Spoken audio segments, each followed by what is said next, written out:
नमस्कार, स्वागत आहे तुमचं माझ्या यूट्यूब चॅनलमध्ये, ज्याचं नाव आहे स्वामी भक्ती मराठी। 12 एप्रिल 2025 वार शनिवार। तर या दिवशी आलेले आहे चैत्र पौर्णिमा आणि याच दिवशी आलेला आहे हनुमान जन्मोत्सव। तर या दिवशी काही प्रभावी उपाय आणि काही सेवा केल्या तर नक्कीच त्याचं फळ आपल्याला मिळत असतं आणि त्यासाठीच या दिवशी आवर्जून काही सेवा आणि काही प्रभावी उपाय हे आवर्जून करावे, जेणेकरून आपल्या आयुष्यामध्ये असलेले संकट, दुःख, अडचणी, समस्या या नष्ट होतील। तर या दिवशी आपल्याला कापुरासोबत एक वस्तू जाळायची आहे। तर या वस्तू आपल्या घरामध्ये जाळल्याने घरामध्ये जी काही नकारात्मकतेचा प्रभाव असतो तर तो कमी होऊन सकारात्मकतेची ऊर्जा ही घरामध्ये येत असते आणि आपण जे काही कष्ट करतो, मेहनत करतो, सेवा करतो, आपण जे काही काम करतो तर त्यामध्ये आपल्याला भरभरून यश मिळते। तर कोणता प्रभावी उपाय आपल्याला या दिवशी करायचा आहे तर हेच आपण या व्हिडिओमध्ये बघणार आहोत। तर व्हिडिओ स्किप न करता संपूर्ण बघा आणि जे कोणी नवीन असेल या चॅनलवरती तर सबस्क्राईब करा। तर बघा, 12 एप्रिल 2025 वार शनिवार, चैत्र पौर्णिमा आणि हनुमान जन्मोत्सव आपण या दिवशी साजरा करत असतो।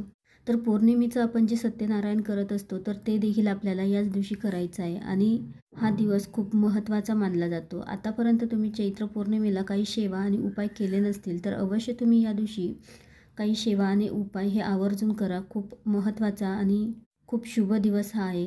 या दिवशी कुलदेवीची सेवा ही आवर्जून करा। तसेच कुलदेवीसाठी आपल्याला या दिवशी दुर्गा सप्तशतीचा एकतरी पाठ अवश्य करायचा आहे। कुलदेवीची सेवेसाठी चैत्र महिना हा खूप महत्त्वाचा आणि शुभ मानला जातो। या महिन्यामध्ये आपण ज्या काही आपल्या कुलदेवीच्या सेवा करत असतो, उपाय करत असतो तर त्याचे फळ हे आपल्याला नक्कीच मिळत असते। आपली कुलदेवी आपल्यावर प्रसन्न होते आणि आपल्या आयुष्यामधील असलेल्या अडचणी, संकट, दुःख हे दूर होतात। तुमच्या आयुष्यामध्ये काही संकट, अडचणी, समस्या चालू असतील तर नक्कीच तुम्ही या दिवशी आपल्या कुलदेवीची होईल तितकी जास्तीत जास्त सेवा करा, पूजा करा आणि काही उपाय देखील करा। तुमच्याकडे कुलदेवीचा टाक असेल किंवा कुलदेवीची मूर्ती असेल किंवा श्रीयंत्र असेल, माता लक्ष्मीची मूर्ती असेल तर त्यावरती अभिषेक करून कुंकुमार्चन अवश्य या दिवशी करा। कुंकुमार्चन करत असताना श्रीसूक्तमचं तुम्ही पठण करू शकता किंवा नवरत्न मंत्राचं पठण करू शकता। यासोबतच या दिवशी कुलदेवीची ओटी ही आवर्जून भरा।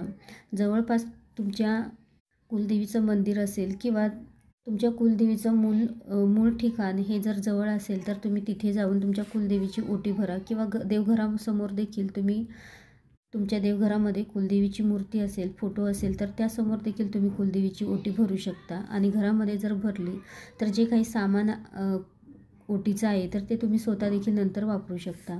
त्यासोबतच काही सेवा देखील करायची आहे। तर महालक्ष्मी अष्टकमचं पठण करायचं आहे, आरती करायची आहे आणि या दिवशी ओटी ही कुलदेवीची आवर्जून भरायची आहे। तर या सर्व खूप महत्त्वाच्या गोष्टी आहेत ज्या आपल्याला चैत्र पौर्णिमेच्या दिवशी या करायच्या आहे। दिवसभरामध्ये तुम्ही केव्हाही या गोष्टी करू शकता। त्यानंतर पौर्णिमा हा दिवस माता लक्ष्मी भगवान विष्णूंना समर्पित आहे आणि त्यामुळेच संध्याकाळी आपल्याला कापुरासोबत या वस्तू जाळायच्या आहेत, काही वस्तू जाळायच्या आहेत। तर बघा, आपल्याला 2 भीमसेनी कापूर घ्यायचे आहेत आणि त्यासोबतच 2 अखंड लवंगा घ्यायच्या आहेत। तुमच्याकडे भीमसेनी कापूर नसेल तर जो कापूर असेल तो देखील तुम्ही घेऊ शकता, पण भीमसेनी कापूर असेल तर अतिउत्तम।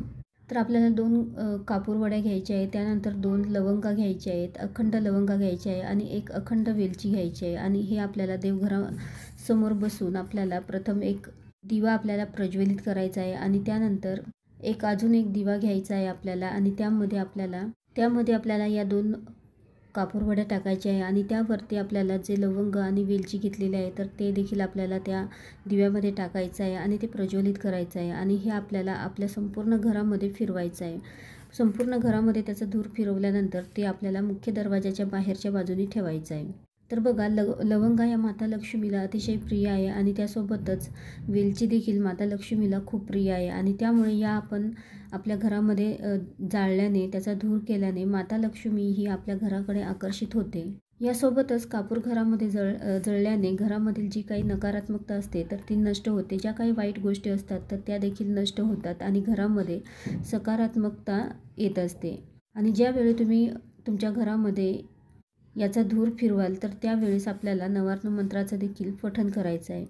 यासोबतच या दिवशी आपल्या मुख्य दरवाजावर हळदी आणि कुंकवाने एक स्वस्तिक देखील काढायचं आहे। आपल्या उंबरठ्याच्या दोन्ही बाजूने देखील आपल्याला 2 स्वस्तिक काढायचं आहे। त्यासोबतच आपल्या किचनमध्ये, आपल्या किचनच्या मागील जी भिंत असते तर त्या भिंतीवर देखील आपल्याला एक स्वस्तिक काढायचं आहे. देवघराच्या मागील भिंतीवर देखील एक स्वस्तिक काढायचं आहे. आपलं घर नेहमी धनधान्याने भरून राहावे त्यासाठी आपल्याला गॅसवर एक जी आपली शेगडी आहे तर त्यावर देखील एक स्वस्तिक काढायचं आहे.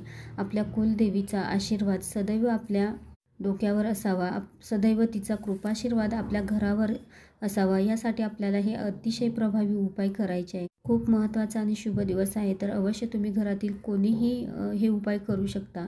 मासिक धर्म असेल तर तुम्ही करू नका, पण घरातील इतर कोणीही हा उपाय करू शकता. तसेच सुतक विटाळ असेल तर तुम्ही हा उपाय करू नका. तर अतिशय प्रभावी आणि शुभ दिवस आहे, तर या दिवशी तुम्ही हे अगदी साधे सोपे उपाय अवश्य करून बघा आणि अनुभव घेऊन बघा. व्हिडिओ आवडला असेल तर लाईक करा, कमेंट करा, शेअर करा आणि सबस्क्राईब करा. श्री स्वामी समर्थ.